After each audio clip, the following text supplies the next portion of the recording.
All right, good afternoon, everyone. Welcome to Asian Philosophy. Today, we are going to talk about Mencius. Okay, before we start, let me share that. Okay, just 1 minute.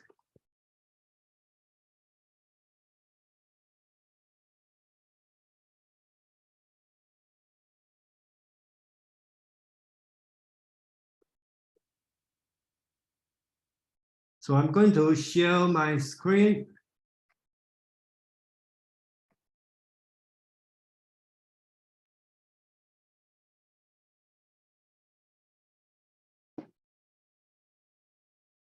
Okay, you can see the schedule here, and today we will talk about the Mencius for today's section, and the next week we talk about Bhagavad Gita from chapter 1 to chapter 6, which we talk about the Karma Yoga. And SK is going to have a review for everyone, and then later on, we are going to chapter 7 and 8. And the beginning of June 3rd, I'm going to continue on our reading on Zhuangzi, and then we have done chapter 1 and chapter 2, and then I'm going to take care of the chapter 3 in June 3rd. And the chapter 3, so-called the fundamental for the cultivation of life. This one is very short, so it gives me a chance to give you a review from chapter 1, chapter 2 to chapter 3. And then that's a good time to join us to continue our reading on the Taoism philosophy. So let's start. And then today we have Huang here to take care of Mencius about the philosophy. So Huang, okay, please start. Hi, everyone. Thanks for coming for my presentation this afternoon. Let's start right now with the chronology, if everyone is willing. Jason, can you show on the chronology of Chinese history, please? You want to show this one? No, the first slide, yes. Okay, yeah, this one. That's the Chinese sage. Exactly. So, this chart is useful for both reasons, to show the idea that Chinese civilization has been a civilization producing sages at certain times, and you have a general idea of Chinese chronology. So if you start from the left, you see that there's a period called legendary, and which corresponds to the Yangshao and the Longshan period. And the Longshan period is a period starting from 3000 BCE and ending around 2000 BCE. After that, you have the three royal dynasties, the Xia era, about 2000 BCE to 1600 BCE. Traditionally, the Xia dynasty started in 2070 BCE and ended in 1600 BCE. The Shang dynasty, in which writing has been invented, starting in 1600 BCE and ending in 1045 BCE. The Zhou dynasty starting in 1045 on this paper, but most historians agree now that it's rather 1046 and ending in 256 BCE. And that 256 BCE doesn't appear on the chart because we are more focusing on the spring and autumn era. Why the spring and autumn era? Because that period produced many philosophers. So the Zhou dynasty is divided between the Western Zhou dynasty from 1046 BCE to 770 BCE. That almost 300 centuries were the period when the Zhou rulers were truly kings.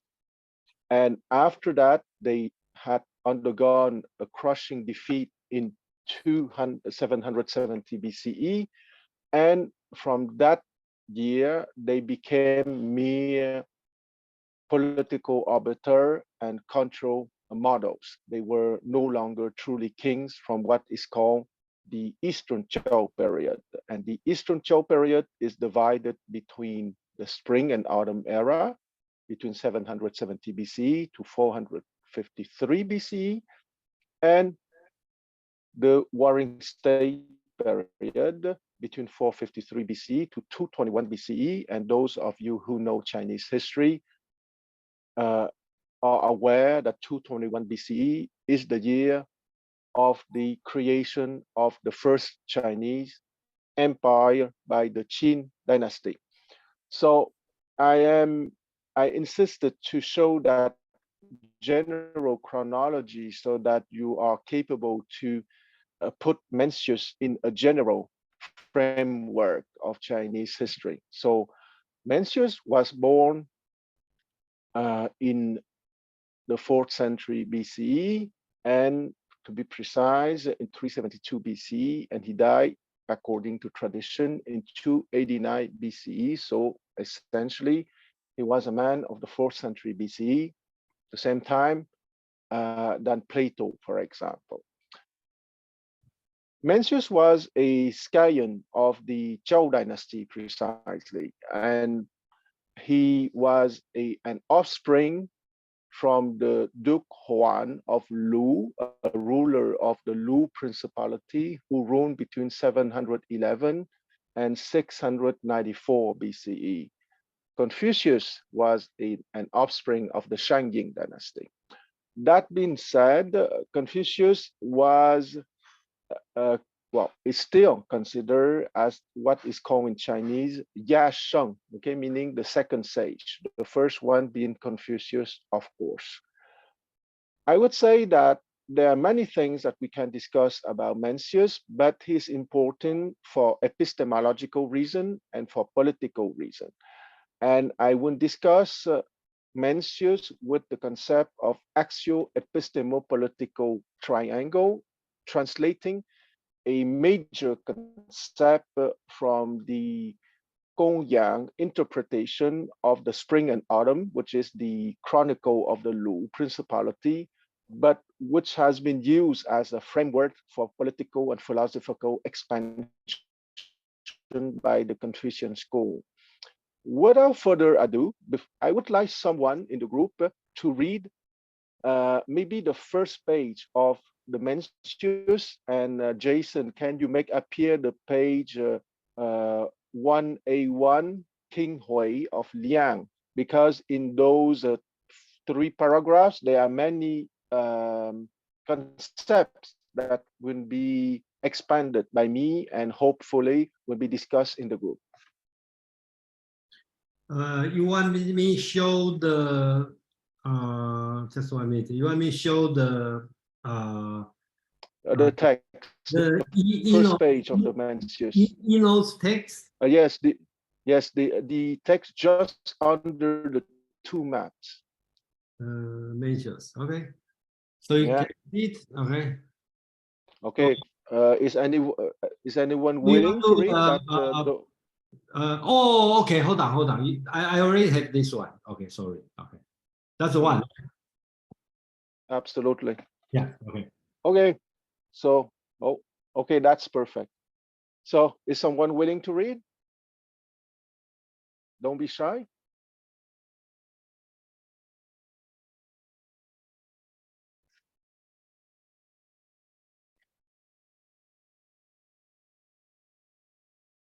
Okay, if we have shy people this afternoon, I'm willing to read myself. 1, 2, 3.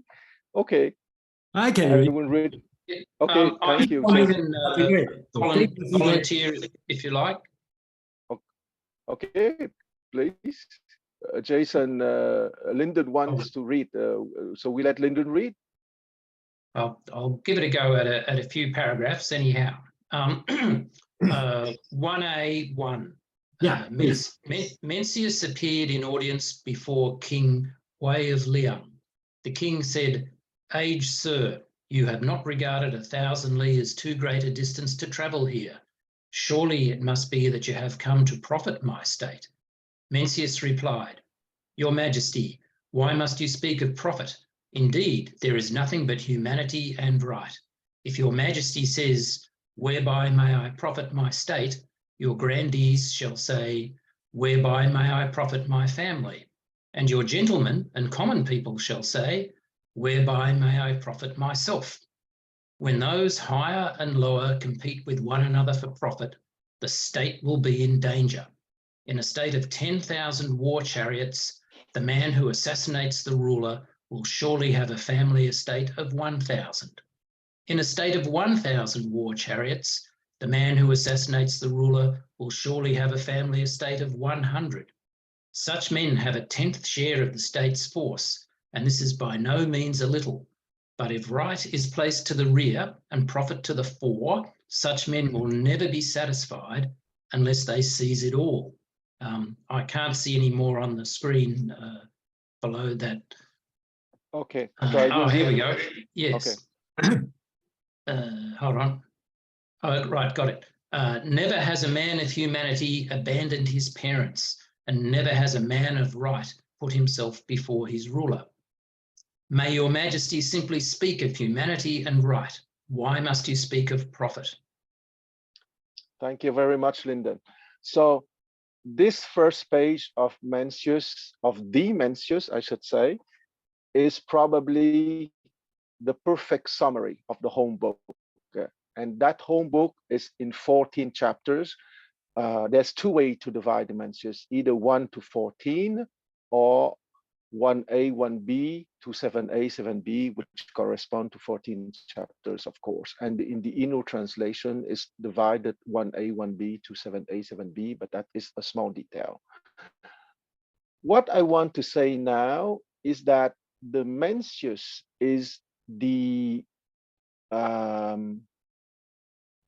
clearer version, the version which is easier to understand, if you want, written in the 4th century BCE to explain a concept in Chinese philosophy and in Chinese politics called Da Yi Tong. And Da Yi Tong means words by words, the great unity, but that great unity needs to be explained, obviously.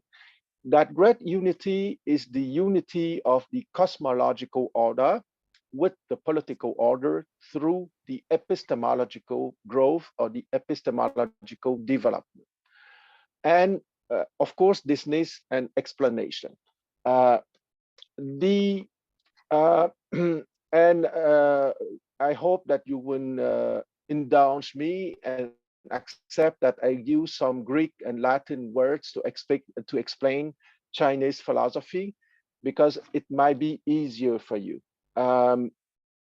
Jason, may I ask you to admit people rather than I have to do it during my speech? Yeah. Okay, sorry for the interruption.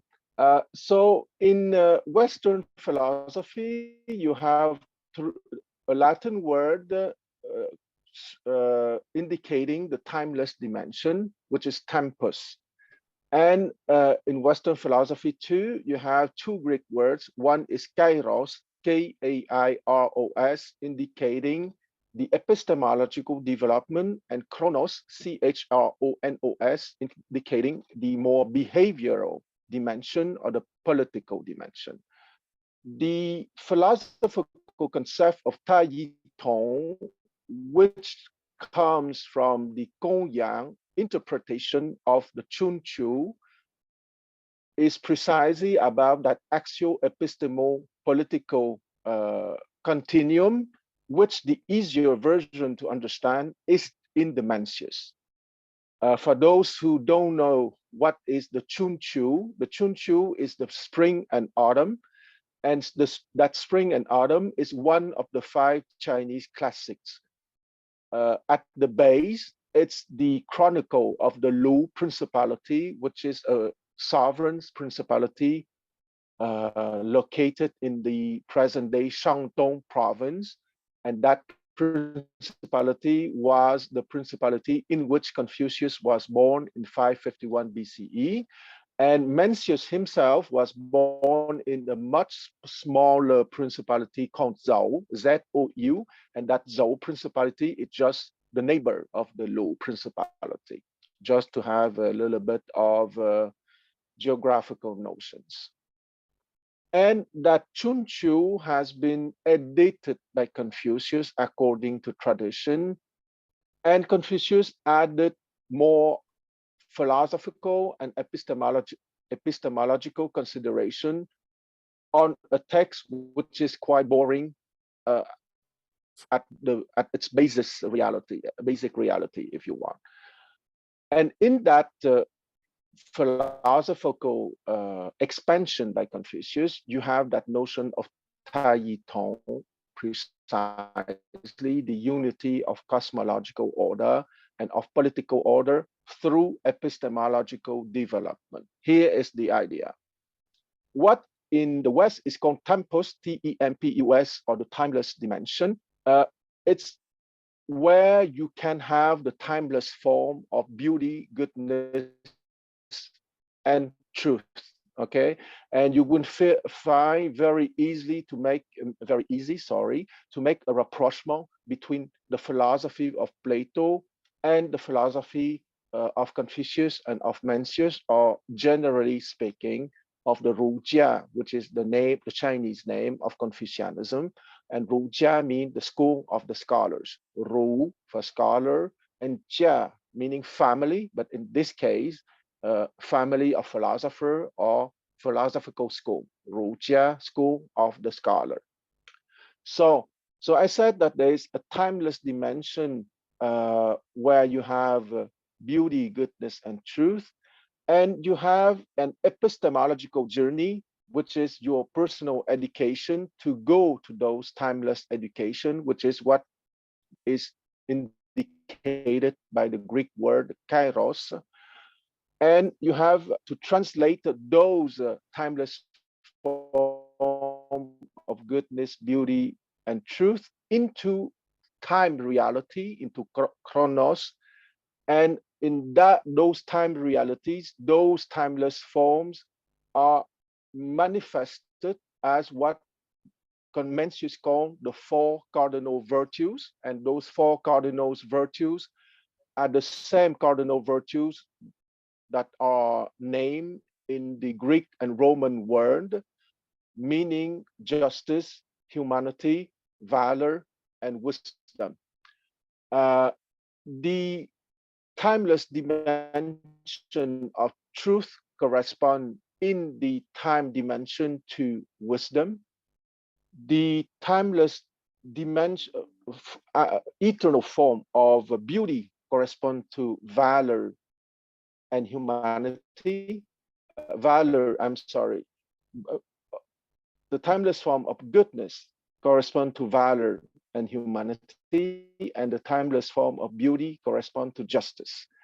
And when I'm saying that Mencius is an easier form of that same theory, of that same contemplation of the timeless reality, is that the way he explains it is maybe easier to understand, okay? And that is his famous theory of the four metaphysical seeds. For Mencius, because you are born as a human being, you have four natural metaphysical seeds in you. And those four metaphysical seeds are called commiseration for the first one. Well, you take it in the order you want, but I use that order. So that commiseration, if it is rightly nurtured by a classical education, it becomes it becomes compassion, okay, or humanity. And the other seed is respect. Respect, if it's rightly nurtured, becomes valor and a sense of ritual. The other one is discernment, and the sense of discernment between right and between wrong. And if it's rightly nurtured, it becomes the cardinal virtue of wisdom. And finally, a very important one, last but not least, the metaphysical seed of shame, which rightly nurtured becomes an inner sense of justice. So here I would like to have a small discussion about shame. And I would like to do it in an interactive manner. I would like someone in the group to give me a short explanation of what he or she understand as shame.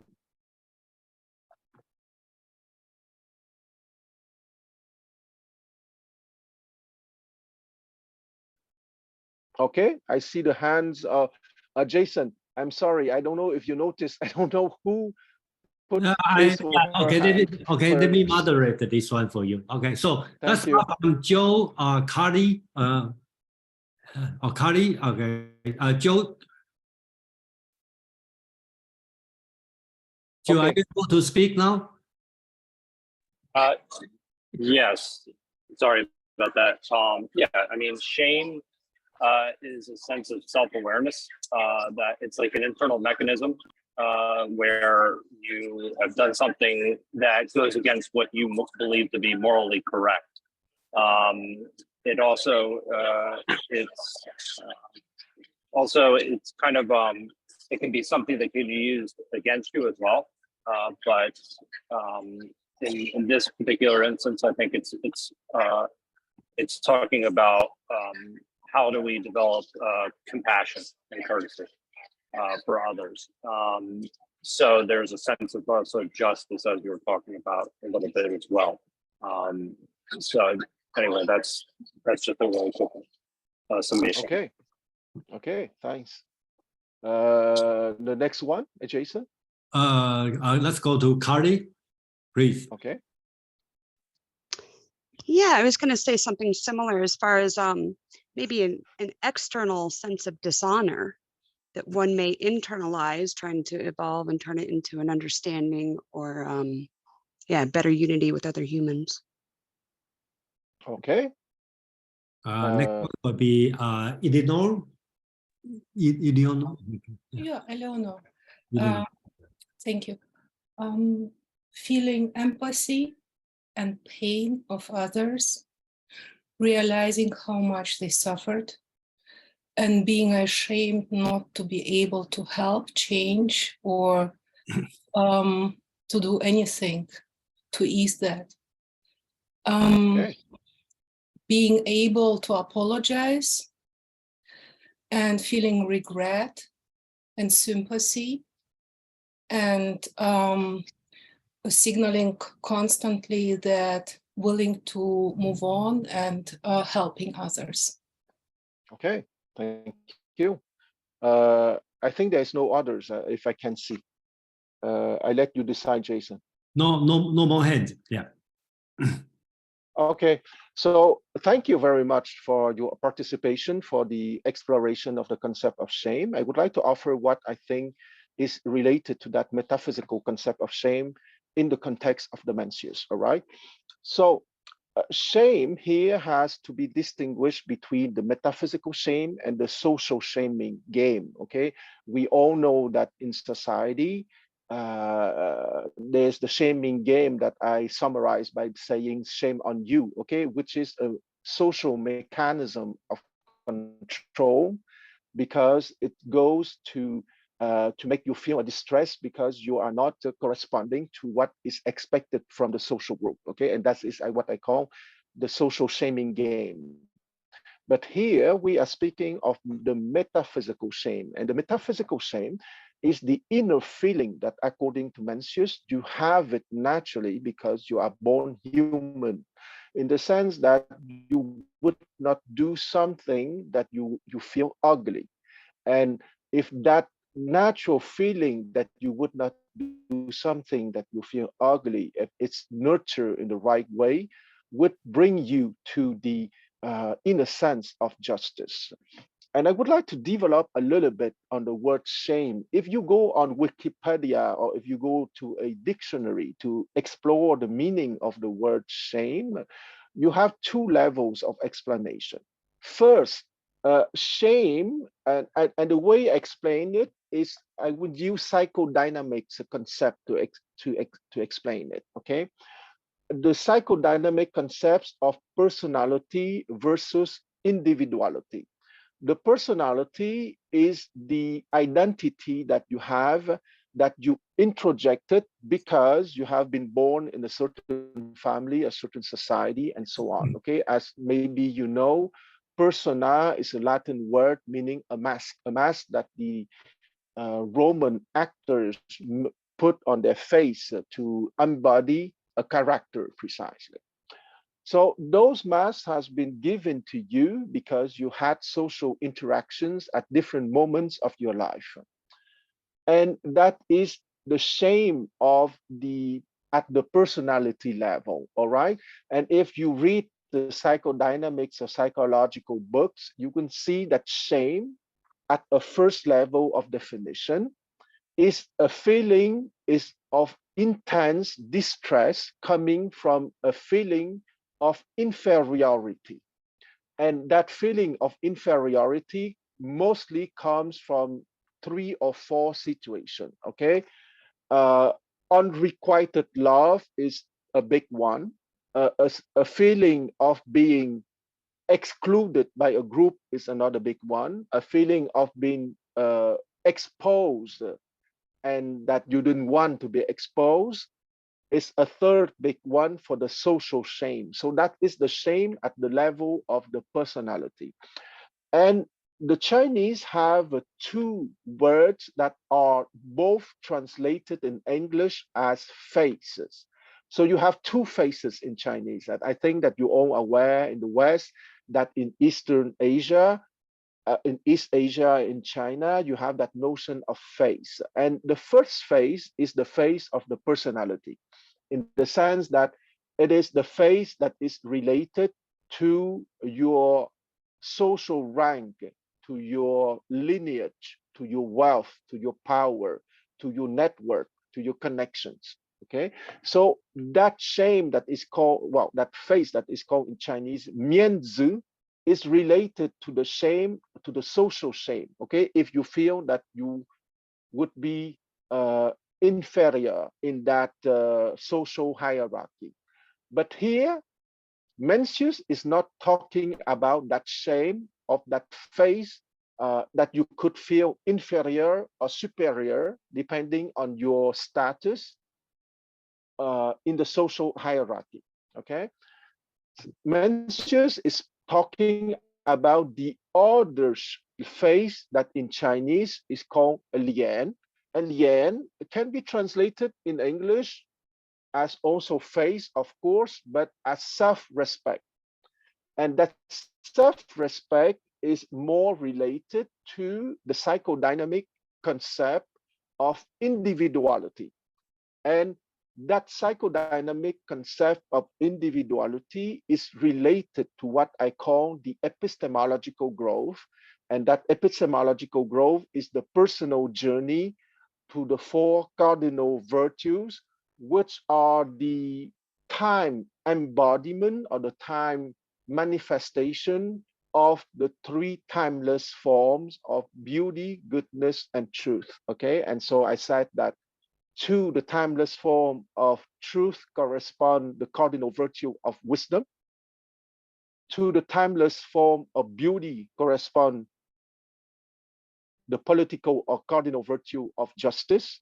And to the timeless form of goodness correspond the political virtues or the cardinal virtues of humanity and valor. And that's why I wanted us to listen to the first page of the Mencius, because those 35 or 40 lines is the perfect summaries of the 14 chapters.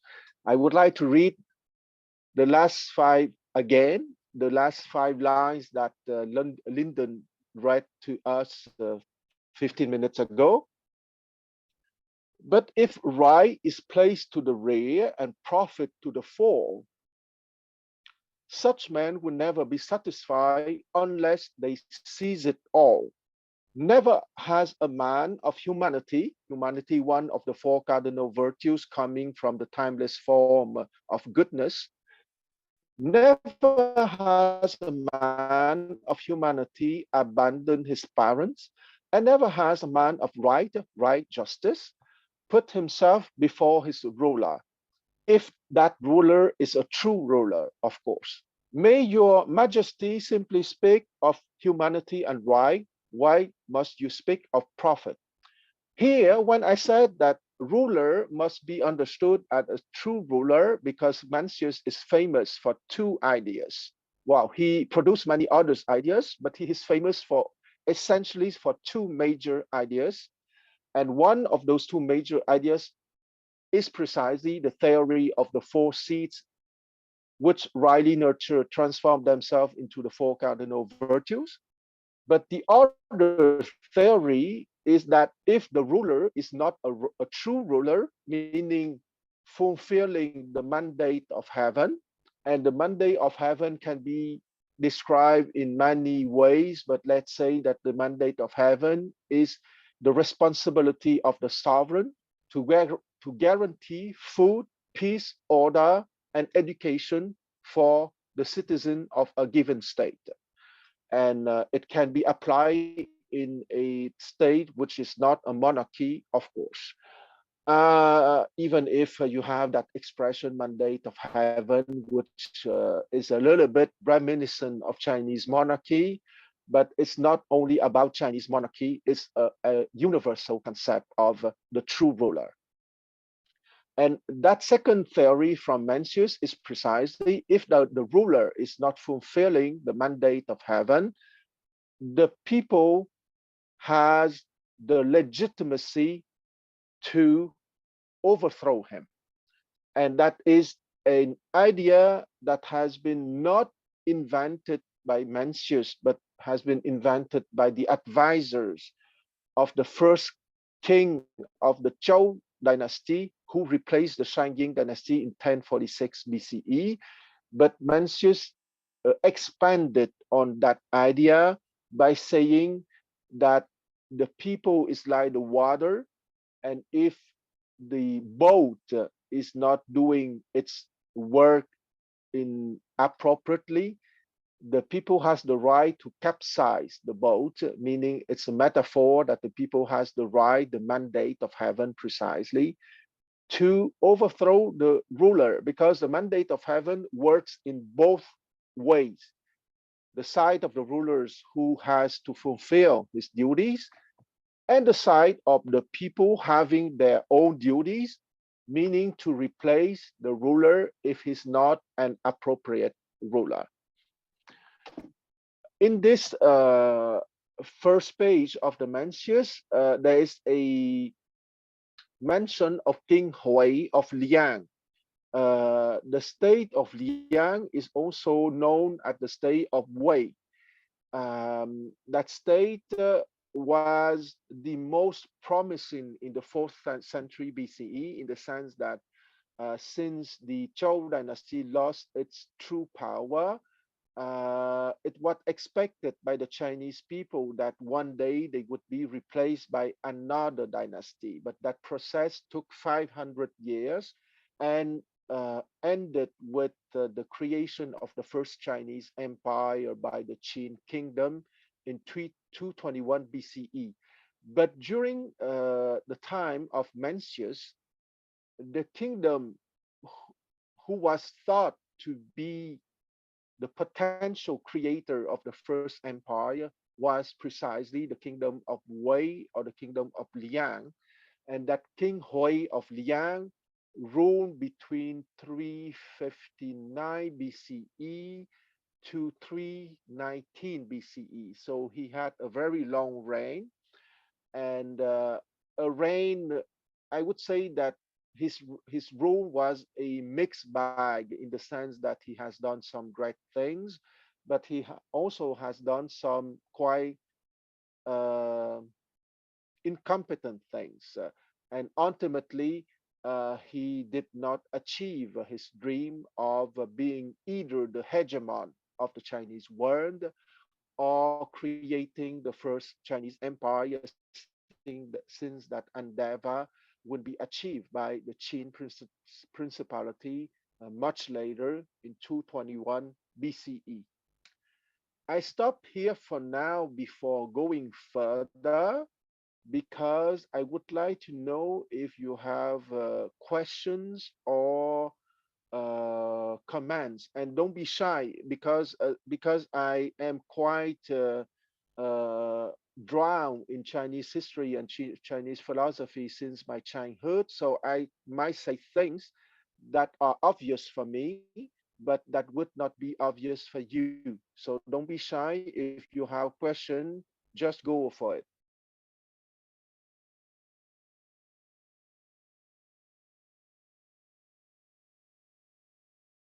Okay, so Jason, I would have to ask you to Okay, let's go moderate from for me, because Lyndon and the CK. Lyndon, please. okay. Thanks. Thanks for that. I have a question about relating the four seeds to the timeless Platonic concepts. It seems to me that it's very possible to read the four seeds in a humanistic way, that they're personality potentials which can be developed, and a fair amount of modern, or contemporary, I should say, psychological research has gone in a similar path. And a most famous example is Jonathan Haidt's moral foundations theory. So I'd like to ask, how can it be so certain that those seeds should be read as like a metaphysical bridge to like a timeless Platonic realm, and why? Because it seems on the face of it, that's capable of a very humanistic reading, that these are personal characteristics which can be personally cultivated without necessarily connecting to any transcendent realm, and any unity will be created by human action rather than connecting to a pre-existing transcendent realm. Thanks, Lyndon, for your very interesting question, because it's a very foundational question. I would say that the Confucian school, a little bit like the Platonic school, would posit the hypothesis that in human learning, we are not blank slate on which we can develop higher virtues, if you want. Okay, I don't know if that's what you mean by humanistic, meaning that there is no need for a metaphysical realm to be the foundation of what we are Yes. developing. That's very interesting, and I would say that it's probably the two standpoints of human education. Since you seem to approve what I just said, the humanistic standpoint would say that we human are biological beings, and by social interaction and nice and kind training, we can be brought to be virtuous and gentlemen, if you want. Okay, to use a Confucian word. In the Confucian school and the Platonic school, they posit the fact that we are capable to be brought by a epistemological growth or path to develop those virtues, political or behavioral virtues, it's because precisely those virtues are already present in us. Were they not already present in us under the form of seeds, we would not be capable to develop them. Okay, and before going further, I would like to say that the beauty in Chinese is say yi, and yi doesn't mean beauty. Yi means justice. So the Chinese prefer to talk about beauty using the political word for beauty rather than beauty as beauty. And goodness is a run, and a run, as you probably already know since you're someone who likes to read Confucianism, is probably the central virtue in Confucianism. Okay, if you read the Analects or the Confucianist text, run is coming back, I think, very often. It's a recurring theme and a recurring virtue to be reflected often. And the truth in Chinese is Tao. Okay, Tao, the same Tao that in Taoism, but Tao here in the sense of the way to truth. Okay, because the Chinese, rather than to say Zheng, which is the Chinese word for truth, they prefer to use a metonymic transfer, meaning that they would say way, the way to the truth, for naming the truth. Okay, that the lexical parenthesis being said. I would say that what you just say is a little bit the same position between Plato and Aristotle, okay? Because in Aristotle, in his Metaphysics and his Nicomachean Ethics, he would posit that it's possible, what you call humanistic, from a blank slate to develop those virtue by social interaction and by right instructions. And but the Platonic perspective and the Confucian perspective would say that it would not be possible to develop those cardinal virtues were they not already given at the beginning. And I wouldn't give an example which is not a proof, but it's a kind of parallel to make understood the Platonic position and the Confucian position. We know enough about neurobiology nowadays to know that we have in our brain areas that are called the Broca areas and the Wernicke areas, which are a brain structure allowing us humans to develop language. Okay, but you need those brain structure, but you also need social interaction in order to be capable to speak and articulate language, okay, being Chinese, English, French, or any language. While it's the same reasoning with Plato and Confucius, if you don't have that potential at the beginning, metaphysically speaking, you would not be capable, even with social interaction, to develop those seeds. And I'm so grateful for your question, but because it's a very foundational question on the question of education. And I would like to remind everyone that education comes from Latin educare, meaning to bring forth what is from within. Okay, and precisely from the Platonic and Confucian perspective, what is from within are precisely those timeless forms of beauty, goodness, and truth translated into the four cardinal virtues in terms of behavior and in the political dimension. Thanks for that, Quan. I appreciate what you're saying, but just and not to get into a debate, but just to clarify what I'm saying, I think I'm not saying it's a blank slate position, but I'm using humanistic to mean saying that those seeds or neurobiological potentials are within us as part of our humanity, that we're born with them biologically as potentials that can be cultivated and developed.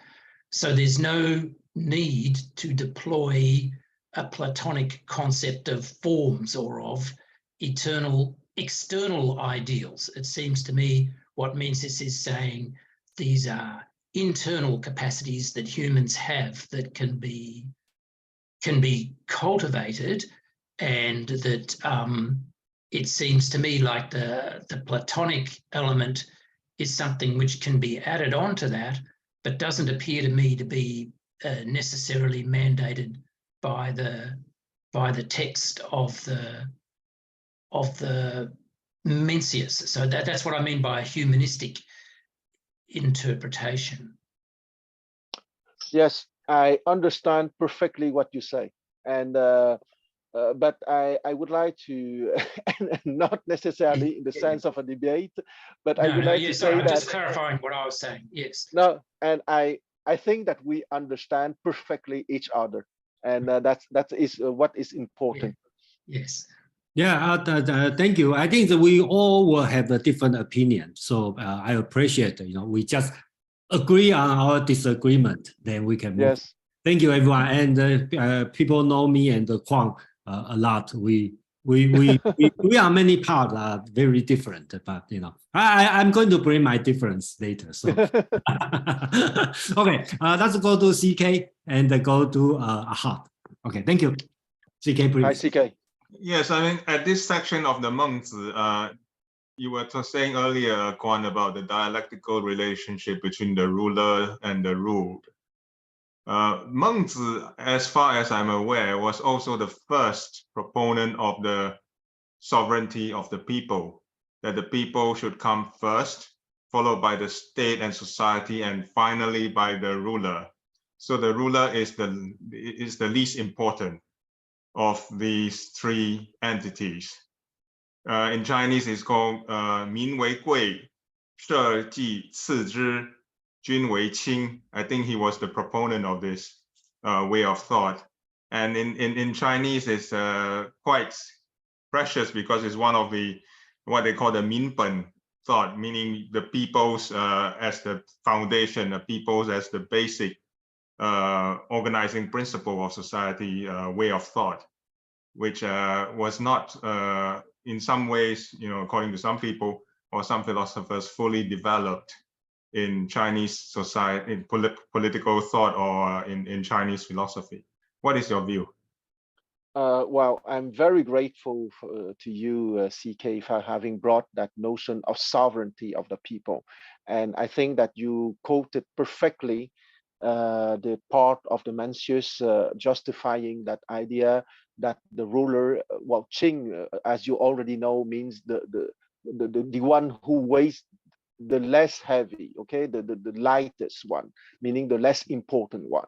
And wow, that is perfectly the philosophical justification for the sovereignty of the people, and having been written 24 centuries ago. So thank you very much for stressing that major idea from Mencius.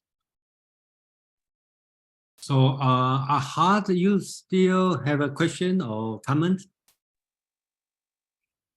Yep. I think continuing with what Lyndon had to say about the seeds and how we usually connect it with external ideals. I had an example when I was reading the text as well. There was this like a long time when maybe I was in 5th grade. I used to read about Shi dynasty, and there was a point where we were taught that yes, he's a tyrant, and he ruled on like quite a vast way of land. And I think that the one question was that when he died, his whole statue and there were, you know, erected towers of him that were buried alongside living people as well.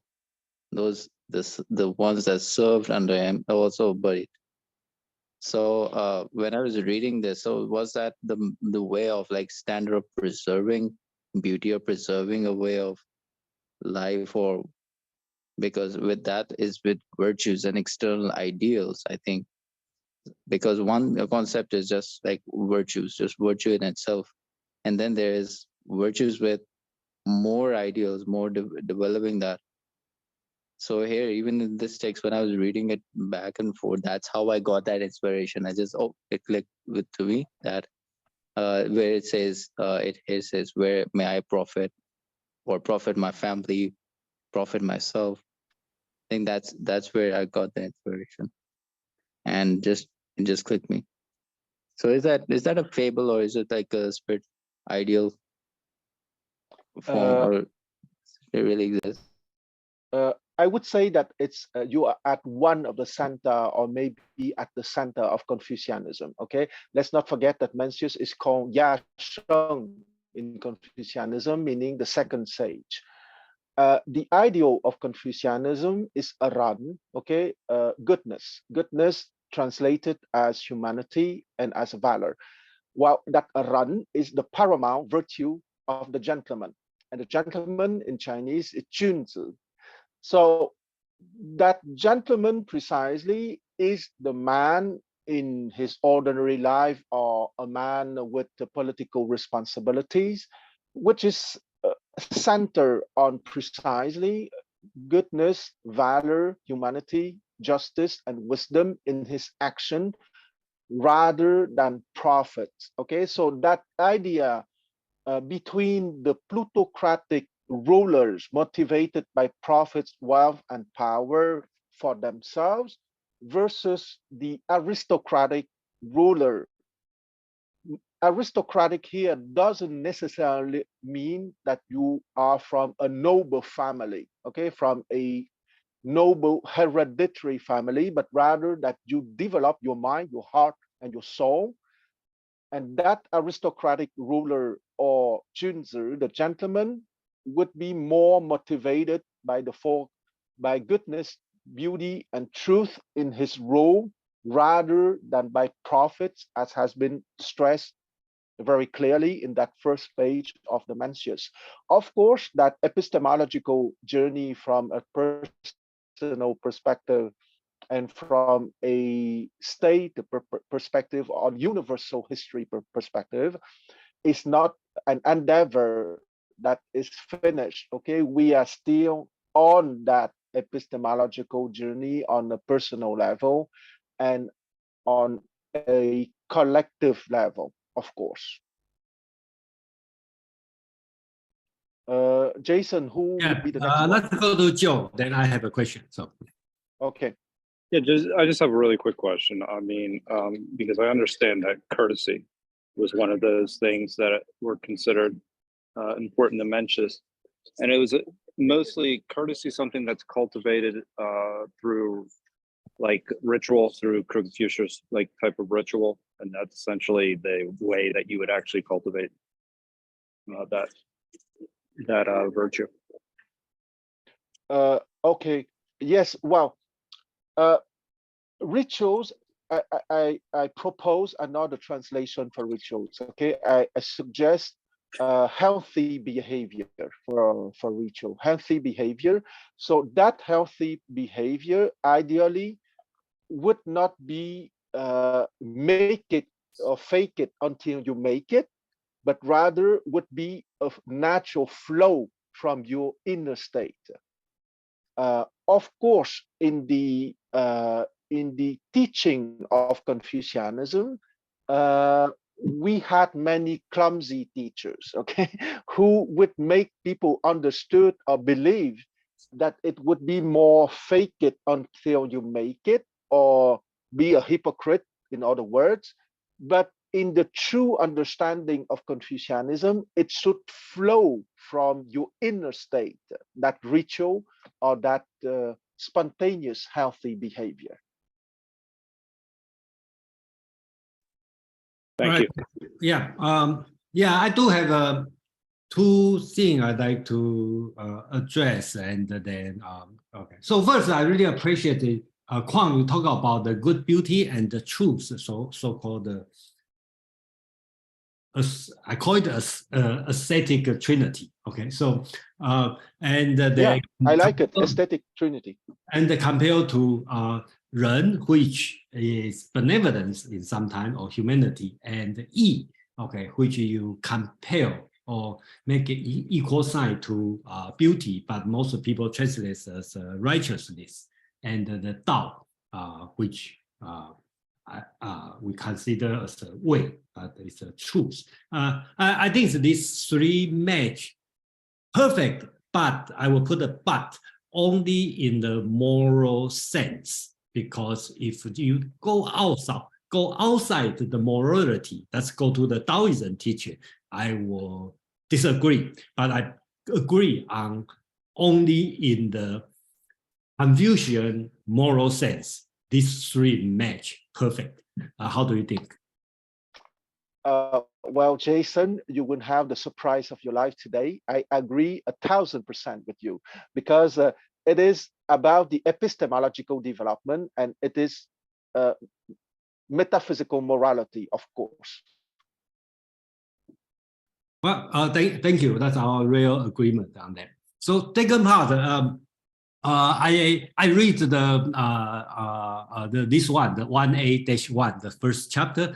I read this one is an opening section, and my reading is basically it Mencius make it very clear. Okay, our philosophy is not utilitarian.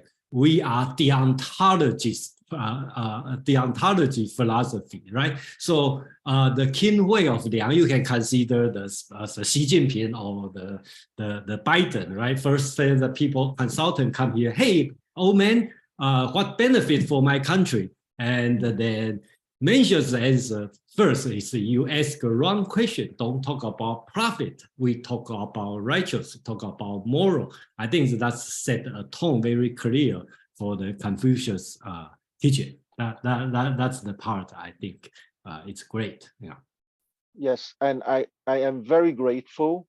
Yes, okay. Confucianism is a school with ontological foundation.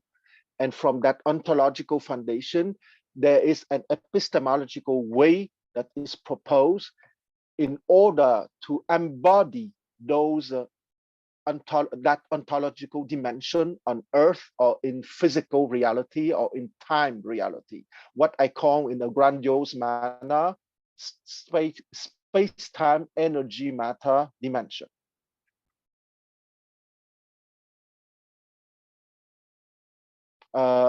Is there okay? Is it my turn? Yes, Yes. please. Yeah, I have a funny observation which I just thought of. You know, imagine today, Mencius is behaving like, in a way, like politicians in the United States today, whereby they'll go around the world telling people, lecturing other states about human rights, democracy, and civil liberties, etc. When all these states want, what I was asking the question, what benefit are you bringing to my state? If you don't have any benefit to my state, I don't want to listen. So Mencius is encountering the same problem 2,400 years ago when King Hui of Liang, Hui Wang, refused to listen because there's nothing that Mencius is saying to him that he cannot use immediately to benefit his state and his position. So it's very human, really. Yes, absolutely. And I would say that you put here a very interesting topic, okay? Because at that time, the rulers were much more interested in technocratic advisors, capable to advise them for making better weapons or better organization of the army or better control of their population rather than lofty metaphysical considerations. That you're very right to stress that, CK. But I suppose that a skillful ruler, I would use the word the skillful, would be a gentleman capable of a realpolitik, okay? And I would say that it would be the perfect ruler, because a ruler lost in the clouds of metaphysical consideration but completely feckless on the realpolitik dimension would not be a good ruler.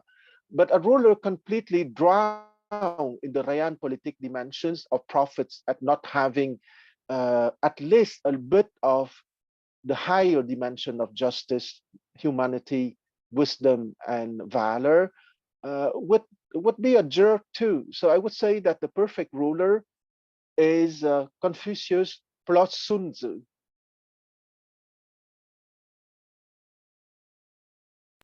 Wow, that is very hard to find one.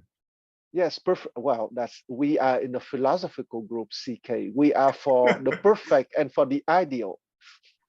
Yes, the philosopher king. Yes. Yeah, exactly.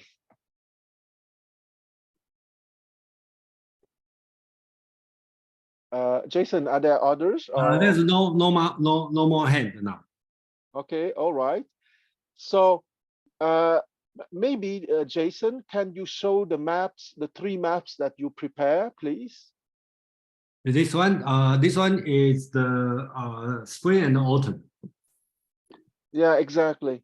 So you want okay, to show this one is the I think this two will be better. This one, okay. Which one you want? Yeah, I think you're right. You're right. That's the perfect for the spring and autumn. And so maybe, okay, now you show, okay, maybe let the spring and autumn for maybe 10 seconds. Okay, so please have a look on that map. It's a map of the Chinese world around 500 BCE, okay, so 25 centuries ago, about at the time of Confucius. In 500 BCE, Confucius was 51 years old, since he was born in 551 BCE. And Mencius was not born, since he was born in 372 BCE. So you can see that the Zhou royal house, since their crushing defeat in 770 BCE, were not truly kings, but only control models and political arbiters. And so the Chinese world was fragmented in numerous principalities. And you see that not all principalities were equal. Okay, so now can you show the one of the Warring State period? Okay, here it's up in 260 BCE, so it's about 40 years before the creation of the first Chinese empire in 221 BCE by the Qin Principality. Okay, so the Qin Principality is the one in dark pink to the west. And you see that the other major one is the Chu Principality and the Qi Principality. Okay, the Wei Principality or the Liang Principality, who was ruled by King Hui between 369 BCE and 319 BCE, is the one at the center. You see Wei just above the Han Principality. So you see that those 7 principalities will be, those 6 principalities will be destroyed by the Qin Principality, the kingdom who would be the victor and the creator of the first Chinese empire in 221 BCE. Okay, thank you, Jason.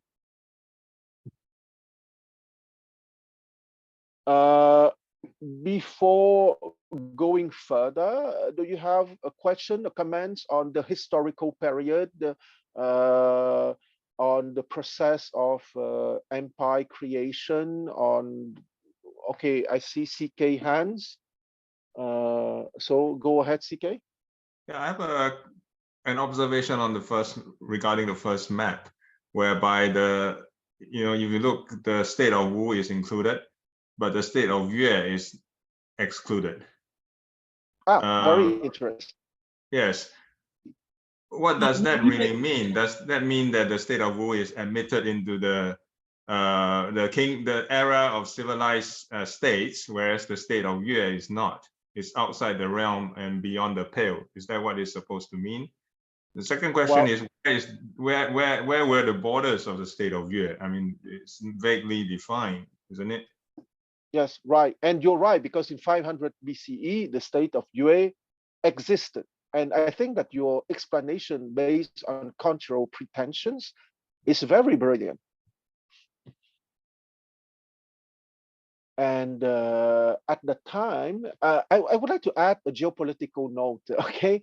The state of Wu, they had the pretension of, that their rulers had the pretensions of being remote cousins of the Zhou royal house.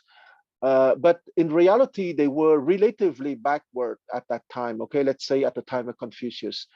And it was a revenge by the state of Qin against the state of Chu, which is the big state to the south.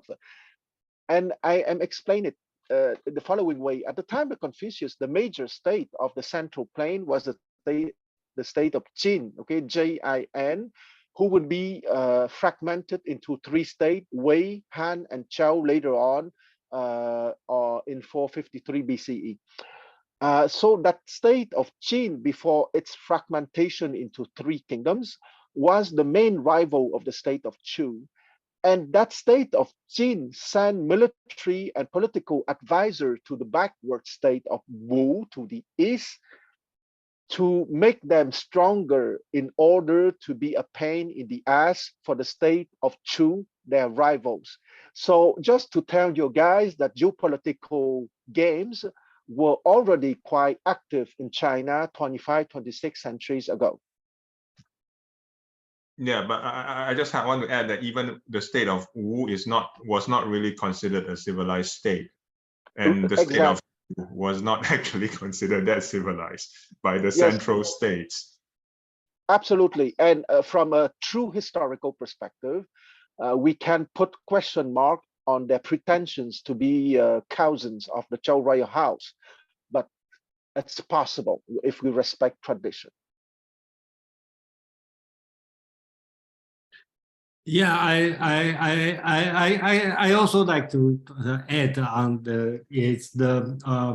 not only Yue and Wu is not considered a true civilized state. Even Chu, right, on this corner, Chu, it is considered as a foreign, a bit long time. And the Qin on this side, at that time, people probably not really respect them on that side. So only the if I have drawn the line, only like this area, being considered as the civilized, and the Qin Chu, all the powerful state not being considered.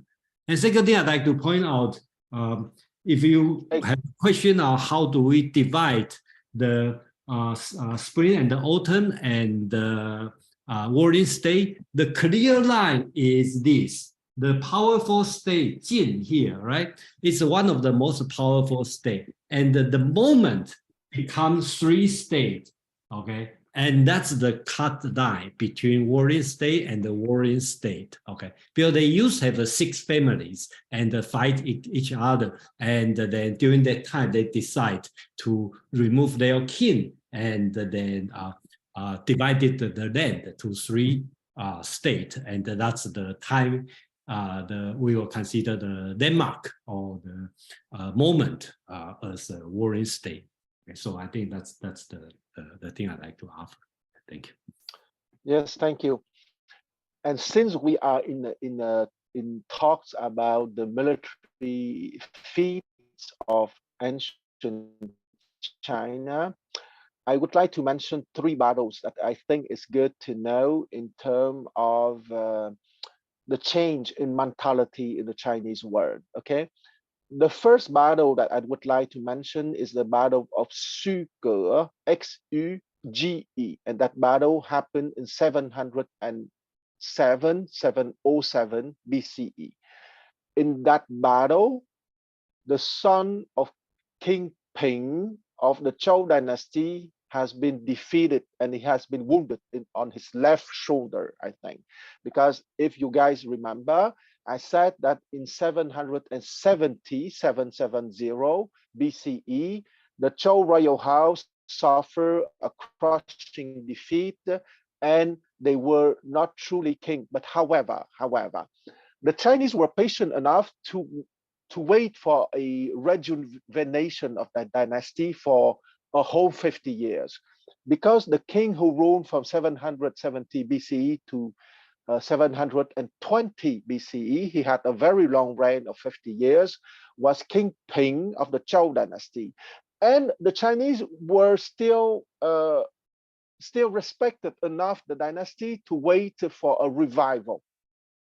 And that reign of the King Ping of the Zhou dynasty of the Eastern Zhou has been quite mediocre. And he was succeeded by his son, King Huan, H-U-A-N, of the Zhou dynasty. And because of a quarrel with his cousins of the Zheng kingdom, Z-H-E-N-G to the east, they had a battle in 707 BCE precisely, so about 63 years after the Eastern Zhou dynasty era. And King Huan lost that battle. And from that moment, it was the true end of the Zhou dynasty in terms of political revival. The Chinese lost not completely respect for the dynasty, because till the end in 256 BCE, they were still considered as political arbiters and control models. But it was clear in the minds of the Chinese of the time that a new dynasty will appear, but it will only appear many years later in 221 BCE. The second battle that I would like to mention, that reflecting that mentality and is related to the Mencius precisely. When I said that the perfect ruler would be a Mencius or Confucius plus Mengzi, meaning a gentleman preoccupied by justice, valor, and humanity, but also capable of realpolitik. And I would say that those realpolitik considerations was at the center of the ruler's preoccupation from that Battle of Suker in 707 BC to the creations of the empire. And the other battle that I would like to mention is the Battle of Hongshui, Hongshui. And in that Battle of Hongshui happening in 638 BCE, Duke Xiang of Song lost the battle because he wanted to behave like a gentleman and to let his enemy cross the river rather than attacking them when they were crossing the river, because they were in a vulnerable position.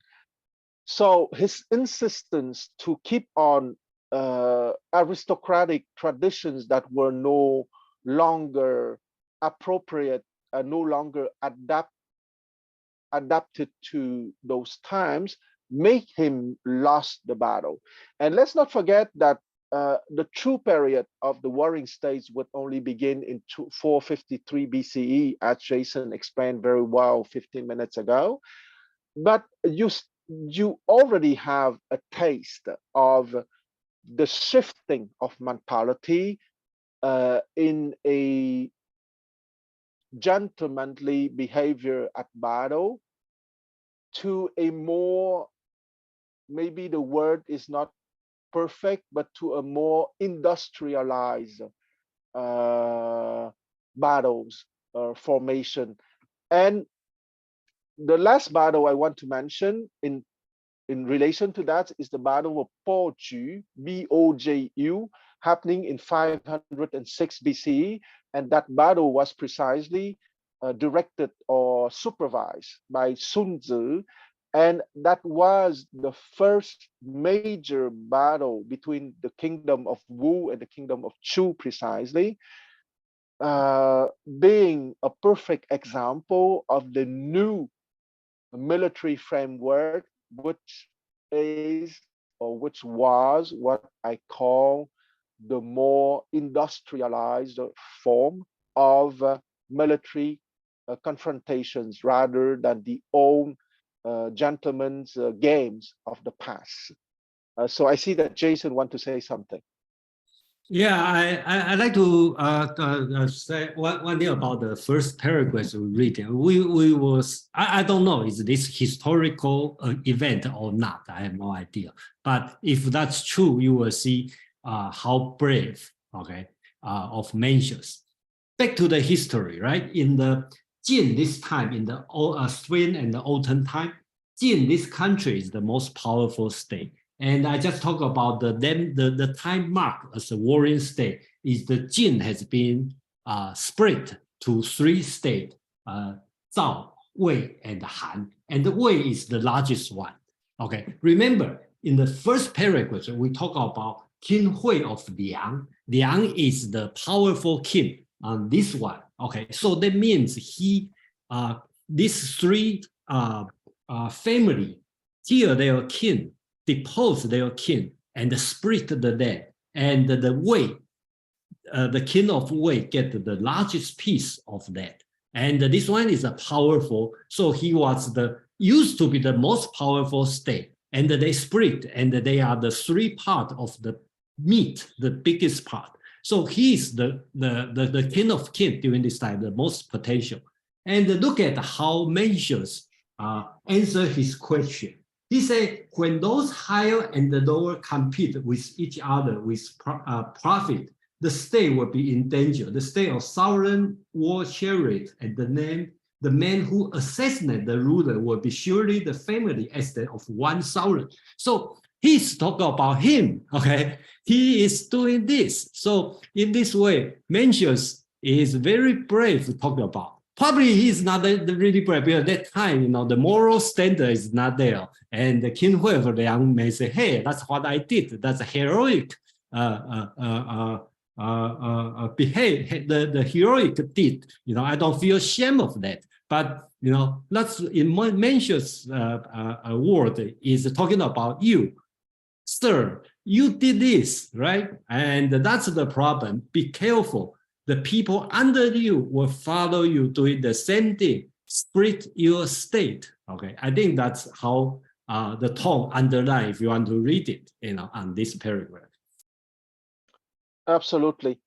And you gave me the perfect transition, Jason, because I think there's no other hands if okay.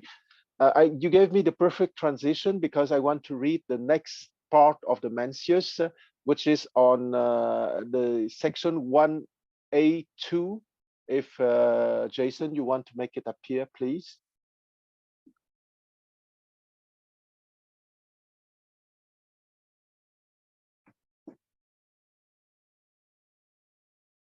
Okay, thank you. Okay, so I will read the short text. So Mencius appeared in audience before King Hui of Liang. The king was standing by a pond in his park land, gazing at the deer and wild geese around it. Do worthy men also delight in things such as this? He asked. Mencius replied, only when one is worthy may one delight in them. Though the unworthy may possess them, they cannot take delight in them. The poetry says, so the poetry is about the Shu Jing, the classics of songs, having poetry coming from the Zhou dynasty. So the king began his magic tower, planning it and spanning it. The people set themselves to work. In no time it was done. He started it with no great haste. The people simply came. The king was in his magic park. The deer and doe lay all around. The deer and doe on glistening slate. The white birds gleaming bright. The king was at his magic pond. How full of leaping fish. The king relied upon the labor of the people to build his tower and his pond, and the people took joyful delight in it. Hence, they call his tower the magic tower and his pond the magic pond, delighting in the deer and fish that were there. The men of old shared the delight with the people. That is why they knew delight. But the oath of time says, when shall this son die, that I may share death with you? The people then so wish the ruler's death. Though one may have towers, pools, birds, and beasts, how can you enjoy them alone? Okay, so here we have a vivid and poetic, I would say, description of the ideal ruler, once again, who would share his glory with his people. And I would say that not only Mencius describe the sovereignty of the people, as CK rightly stressed half an hour ago, but also the right interaction between the ruler and his subjects. And of course, here we have to understand it's within the framework of the idealistic Confucian school, okay? And as CK rightly stressed, and Jason also rightly stressed, that school has had and has ontological preoccupations of an ideal world to which we have to go through personal epistemological development that would translate into universal history, okay? What I call the Gongyang interpretation of the Chunchu, okay? Universal history is the direction of history and our political organization that would be the natural consequence of the epistemological development of as many humans as possible. And in that sense, I repeat myself, the Confucian school is an idealistic school with ontological foundation and the direct rapprochement for me with the West is the Platonic school.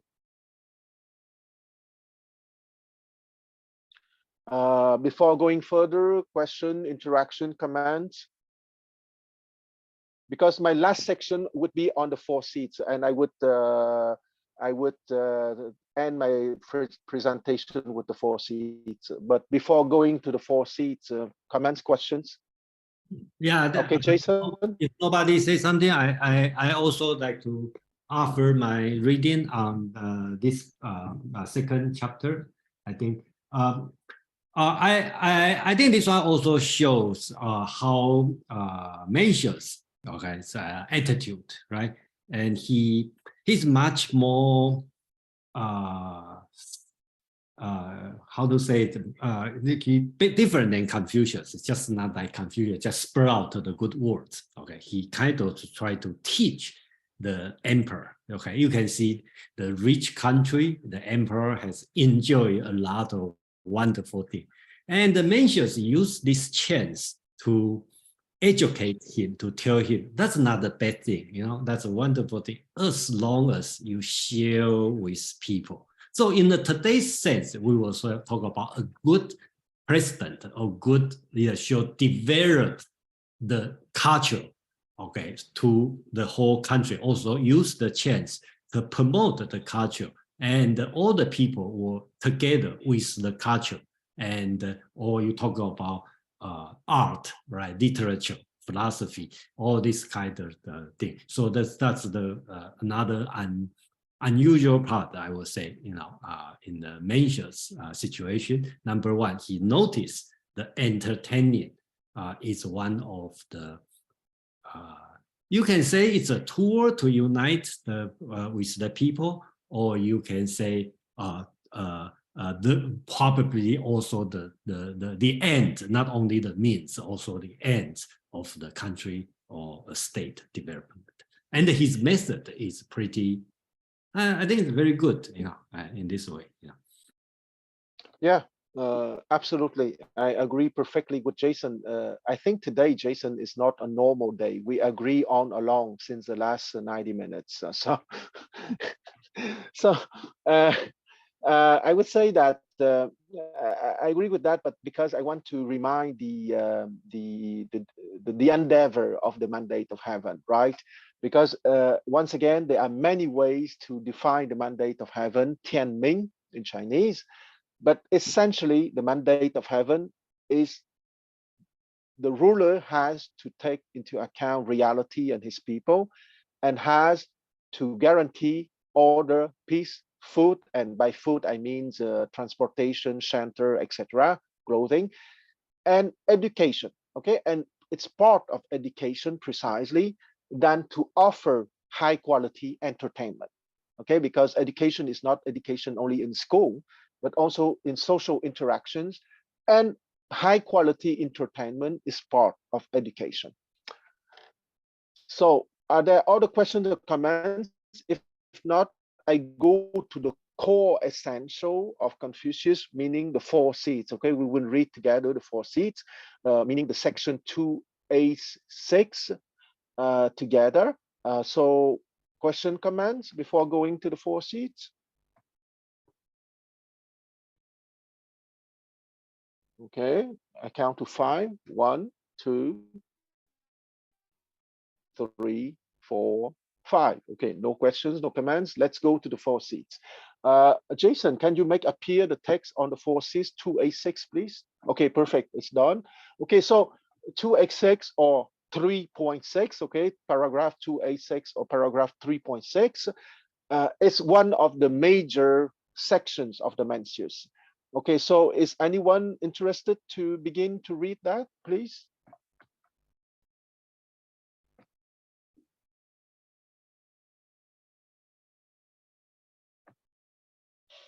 Lyndon, would you be interested to keep on your endeavor of reading? Well, I'm happy to keep reading it if nobody else is willing to volunteer. So where'd it go? Oh, there it is. Yes. Okay, I'll start reading now. Okay, let's go. Mencius said, all people possess within them a moral sense that cannot bear the suffering of others. The former kings had such a moral sense, and thus they devised means of government that would not allow people to suffer.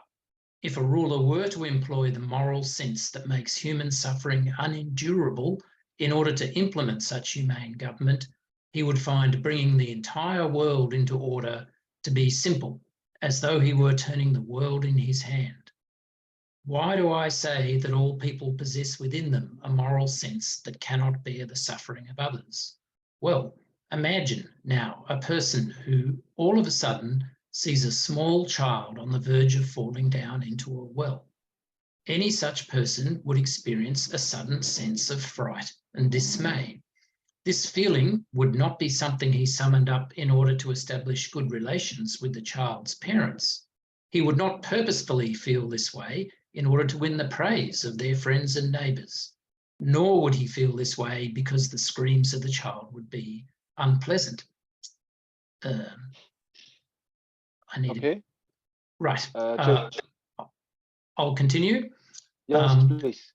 By imagining this situation, we can see that one who lacked a sense of dismayed commiseration in such a case simply could not be a person. Moreover, anyone who lacks the sense of shame cannot be a person.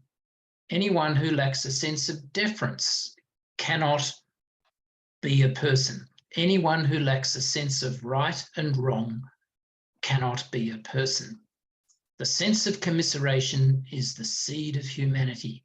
The sense of shame is the seed of righteousness.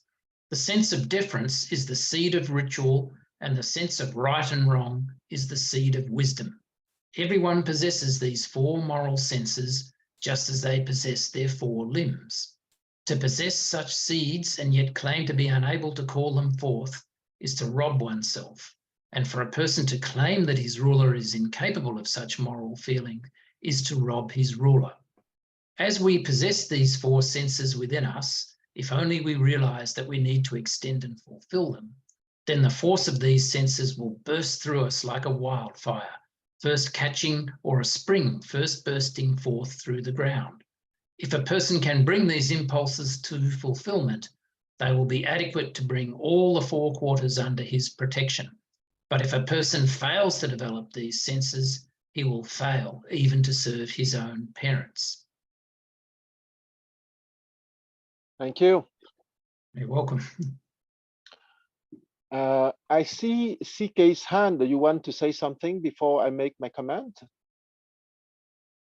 No, actually, I think I forgot to lower the hand, so I will do it now. Okay, cool. So here we have one of the cores of Mencius ideas, okay? So I would like to read again some lines. Here. It's at the second page, third paragraph, fourth line, fifth line. To possess such seeds and yet claim to be unable to call them forth is to rob oneself, and for a person to claim that his ruler is incapable of such moral feelings is to rob his ruler. Okay, so I want to read again the first two lines of that short segment. To possess such seeds and yet claim to be unable to call them forth is to rob oneself. Okay, so here, to call them forth or to bring forth what is from within. Okay, I remind you the etymology of education, educare, and educare is precisely to bring forth what is from within. Okay, to call them forth according to those last lines that I just read, and that is precisely one illustration of the fundamental ontological nature of the Confucian school. Okay, that they believe precisely in that metaphysical background. And once again, I'm very grateful to Lyndon having brought that difference in perspective at the very beginning of our discussion, because I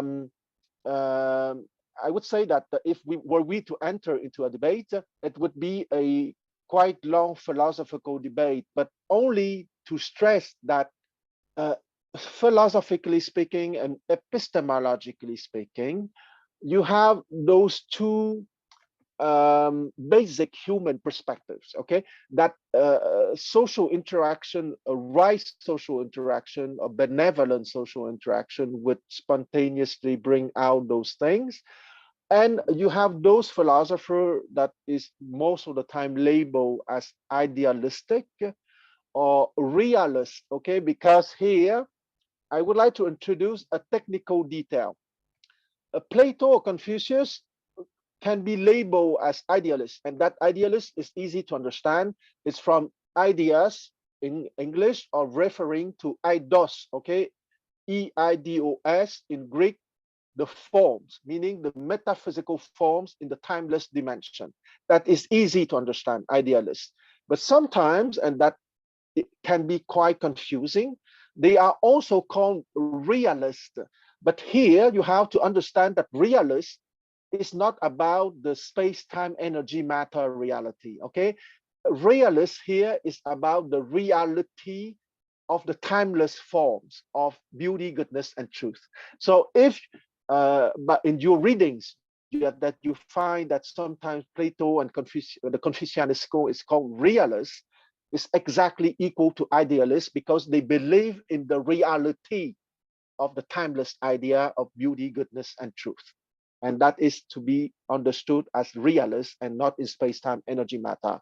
And I close here my little technical parenthesis.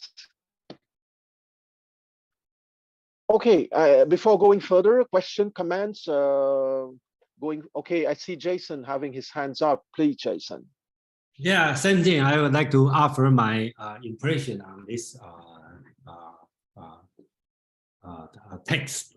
I think the importance here is talking about his moral theory here, right? He is a moral sentimentalist, right? Just like a Scottish school, if you want to compare, like Shaftesbury or Adam Smith, that's a moral sensualist. Okay, so basics, or David Hume, we have the sense of the moral.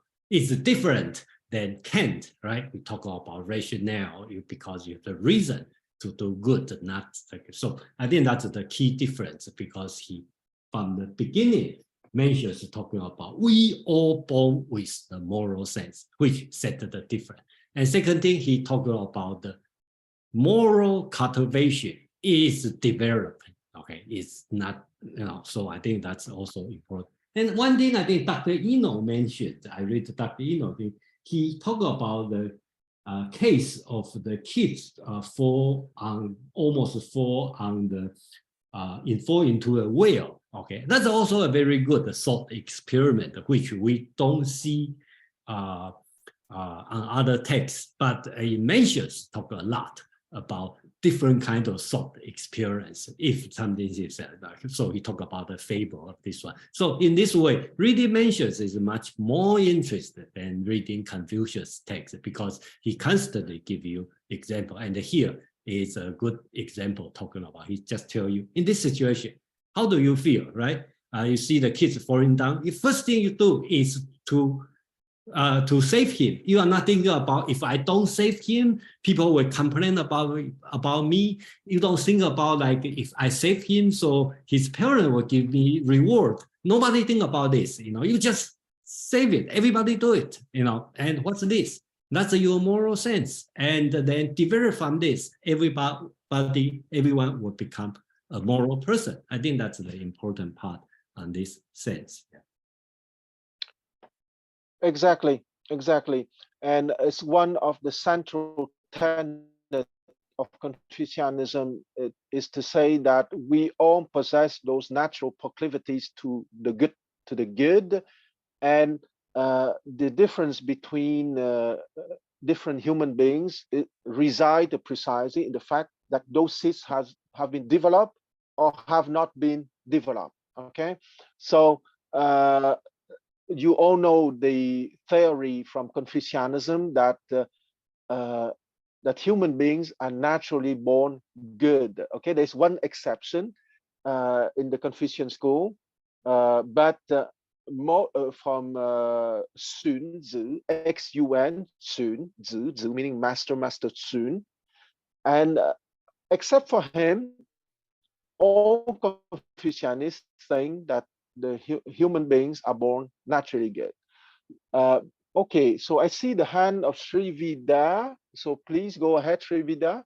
You can. Yeah, I'm sorry, I'm not sure. Forgive me if I mispronounce your name. Oh, no, it's pronounced as Sri Vidya, but you're fine. So I had this, I find this very interesting that the sentence that all people possess with them a moral sense that cannot bear the suffering of others. It is possible that all might possess it in the beginning, maybe when they were born, but is it possible that they may lose that sense based on their life experience, if they go through a lot of stress, or if can that moral sense disappear, or can that be like suppressed or masked, is something which I wanted to ask, because I see a lot that people do see a lot of suffering around, but a lot of people are either too stressed or they're too busy, or there's always something which prevents them from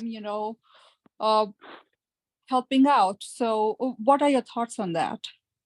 Oh, I am very grateful for your question, because that's at the center of education precisely. Because the fundamental assumption of all idealistic school is precisely you have an animal dimension or a time dimension. I prefer to say time dimension and timeless dimension, okay? Because it's also called the animal dimension and the divine dimension. But animal and divine can be understood a little bit like a judgment. So I much prefer time dimension and timeless dimension. Sri Vidya, as you said, in the time dimension, someone could have gone through a lot of ordeals or of suffering, and it might affect his or her capabilities to develop the seeds precisely. And the metaphor of the seeds is perfect, okay? Because a seed is something that has to be nurtured. And if it's not nurtured rightly or long enough or intense enough, that seed will die, or that seed will not produce a very great tree, okay? Because that seed might either die, or that seed might produce a small tree, a mediocre tree, or that seed might rightly nurtured and rightly taken care of, become a massive tree, given shelter to many people, okay? That is the classical metaphor used in Chinese philosophy, is that if that you are a seed that is that becomes a great tree, you can give shelter to many people. So of course, you're perfectly right, and that is precisely the endeavor of education, that then to take care of those seeds so that they all become a big tree capable to give shelter to the person having those seeds, but also to other people. And sadly, sometimes people are born in difficult situations and don't have the possibility of developing their metaphysical seeds. Absolutely. And I see that Jason wants to say something. Yeah, two things. First, I like to talk about the moral sense, right? On the very first beginning, Mencius talking about the all people possess have this kind of moral sense, and then if you feel like it sounds so natural, but you will see if you read Kant will immediately reject this one. He say we cannot rely on the moral sense because people are born different. Okay, so we need to do the other way. So I think that's not, you compare, that's a very go to opposite direction. But I'm not here to discuss who is right, who is wrong, who is better, who is not so good. So the point I'd like to continue is on the Mencius talk about human nature is good, and which Xunzi talk about human nature is bad. I think their human nature, they are talking about this not on the general philosophical point of view. I think they have the political purpose. I think Mencius' point, why Mencius talk about human nature is good. He is talking to the ruler, okay? Don't blame on people, okay? I have to do this because people talk about, he want to talk about people are naturally good, okay? But later on he will talk about, and he is not naive to say, oh, all people are good. He all recognize they have the robber, they have the thief, they have the murderer, you know, they have the bad people. And then he start to talk about why they are bad, because the environmental are bad. Okay, so I think the purpose of Mencius is want to tell the ruler, you see your people, some are bad because, you know, you did something, so why they become bad. So if you do the right thing, people were all good. I think that's his political reason to say human nature is good. And same as Xunzi said human nature is bad because he wanted the ruler treat human or their people in a different way, reward and the punishment. Yeah. Yes, and I would say that this very interesting comment by Jason pushed me to say that within Chinese civilization, there has always been that invitation to personal epistemological development, or if you want, an invitation to develop your mind, your heart, and your soul. And that is the preferred pathway, of course. But the Chinese state has always, and it's not the first time that I'm saying this in this group, but the Chinese state is a legalist state, okay? Meaning that what is the two Chinese words of fa jia is most of the time in English book translated as legalism, but that legalism doesn't have anything to do with law in the Western meaning. That legalism rather means principles and practices of statecraft and administration, okay, or the art of the ruler. And the art of the ruler is first and foremost in the ideal situation to invite everyone to develop their mind, their heart, and their soul, of course. Once again, Chinese civilization is built on ontological foundations, meaning on idealistic foundations. However, the Chinese rulers were also practical men. They have legalisms as the tools through rewards and punishments for those who are not willing, or even worse, who are not capable to go on the epistemological journey. So you have to see the Chinese civilization as a civilization on idealistic foundation, but also capable of realpolitik. If I want to make a cursory comparison of with the West, you have Christianity also inviting people to develop their minds, their heart, and their soul, or for those not having religious proclivity, the different philosophical schools inviting people to develop their heart, their minds, and their souls. But you also have Machiavelli or other people proposing very down-to-earth legalist positions or principles and practices of statecraft and administration for population management. And I would like to finish with the etymology of the word the government. The English word the government comes from two Latin words, gobernare and mantis. And gobernare mantis means to be at the helm of the mind or to control the mind. And that is the essence of all government. And I'm not saying that in a cynical manner, because controlling the mind of the people doesn't mean necessarily controlling in a bad manner, okay? You can control the mind of the people by offering a good education, by proposing a right epistemological growth. But it also entails the possibility of controlling the mind of people through propaganda, through storytelling, through different kind of narratives, expounding the perspective of the ruling class. So I would say that it's a everlasting dialectics or interactions between the invitation to epistemological development, which is, after all, our personal responsibility in each of us, or applying the principles and practices of statecraft and administration, more involving rewards and punishments. And before I go to my last part of this presentation, I would like to know if there are other comments and questions, because I just want to read the last 3 pages of the Mencius that I think would close perfectly my presentation today. So question, comments, etc.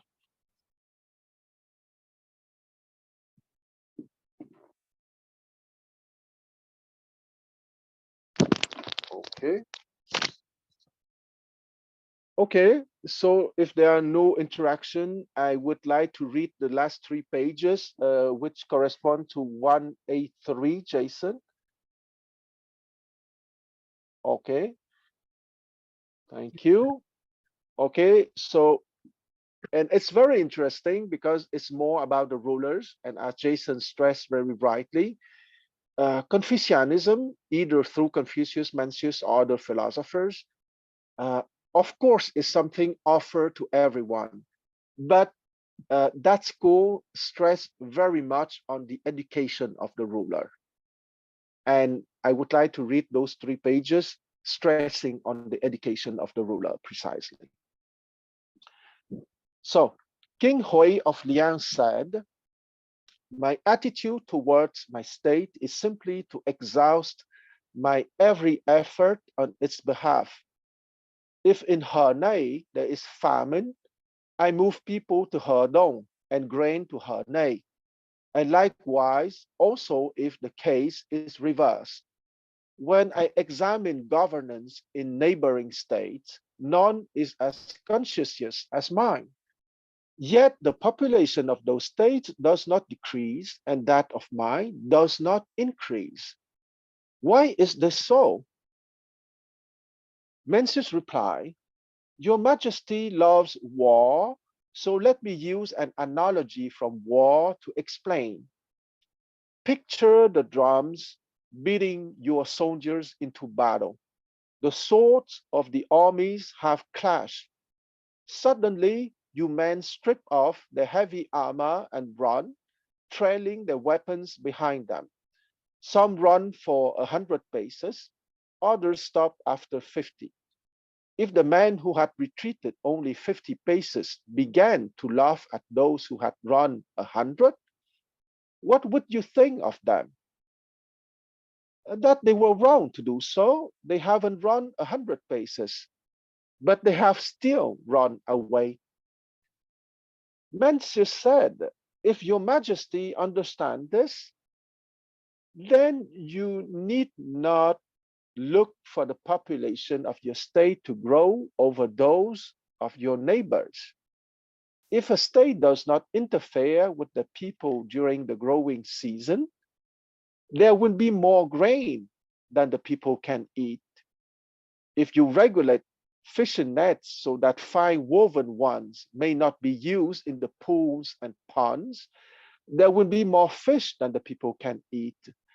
If you allow hatchets and axes to be used in the woods only in proper season, there will be more lumber than the people can use.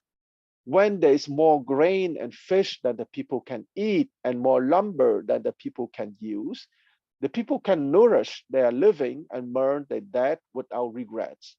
That is the root of the Tao of the true king. When on every 5 moo homestead a mulberry tree is planted, people 50 and over are able to wear silk clothes.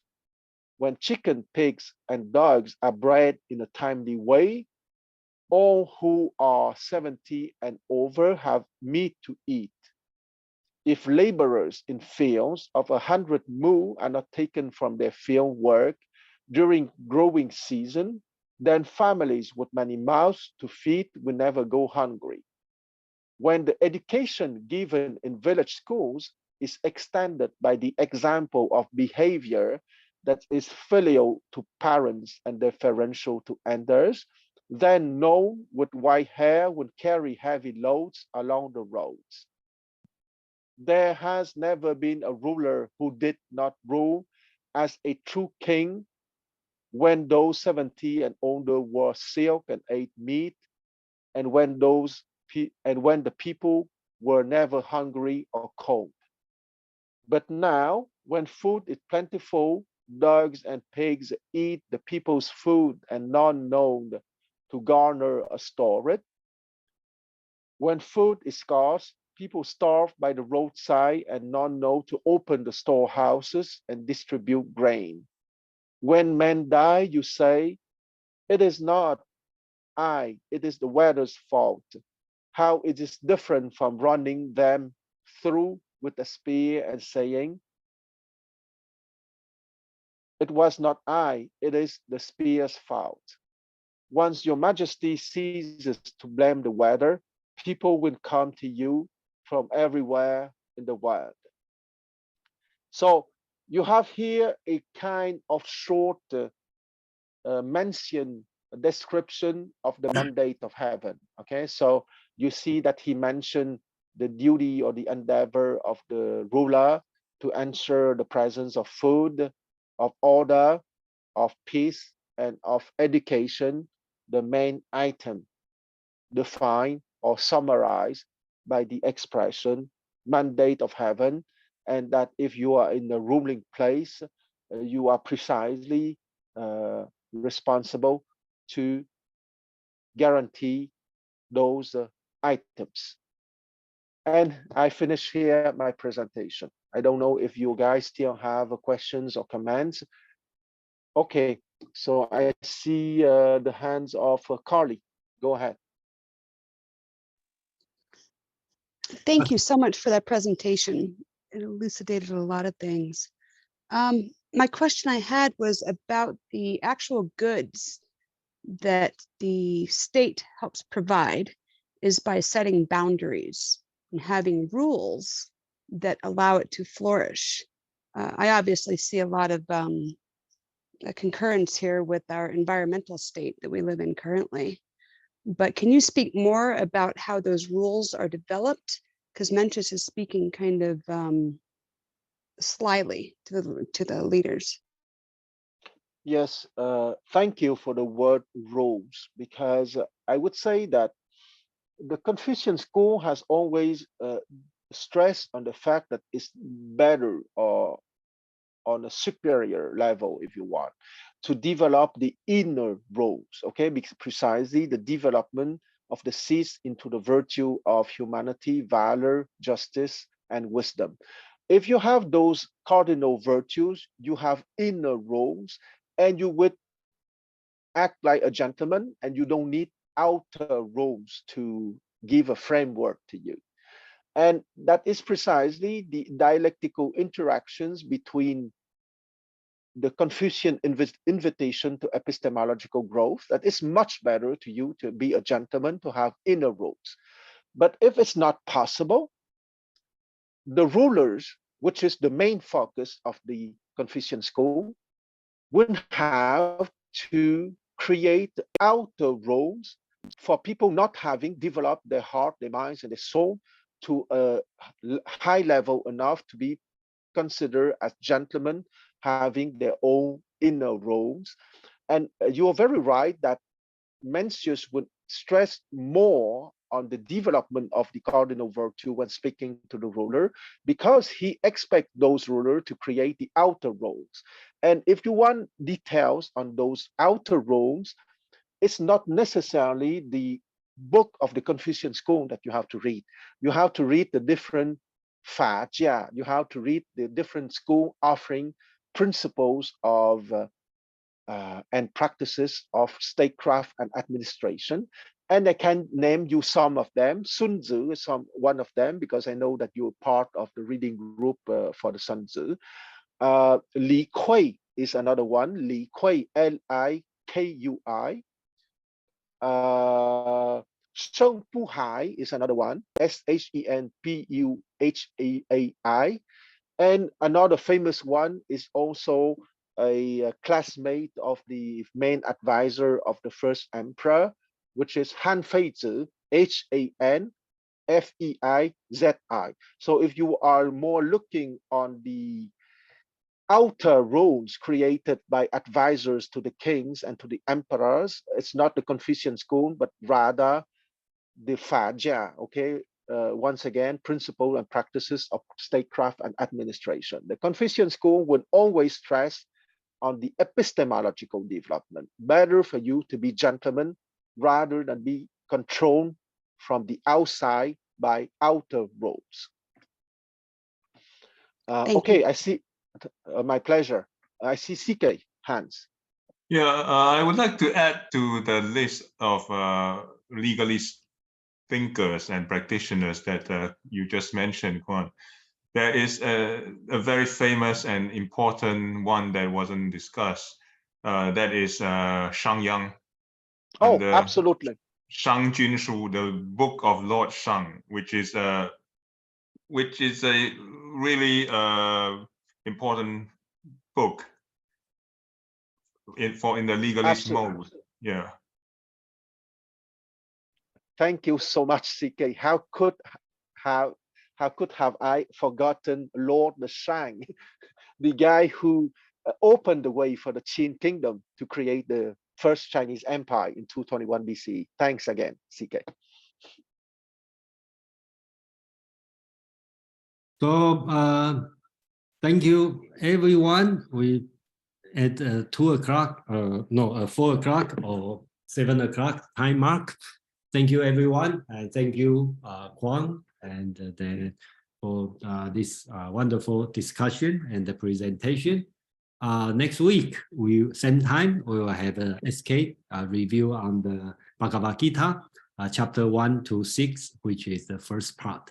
And the week after, June 3rd, I'm going to present the Zhuangzi, the chapter 3. You will see the same person, the King Hui of Liang, but at that time in the Zhuangzi, call it the King Hui of Wei. Okay, so the same person. Okay, in the Taoism description will be totally different interest person. You may know the fable, the so-called the cook Ding, the butcher, how to chop the beef. Okay, so that's the story. Nothing about political, about nurture your life. Okay, so 2 weeks from now, we will see the same powerful king, but in the different school, and we'll talk about different things.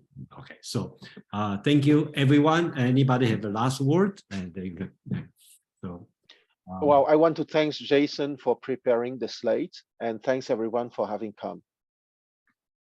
All right, thank you, everyone. And then same time, see you next week. And then we go to India, then go back to Taoism. And that's our, so see you. Bye-bye.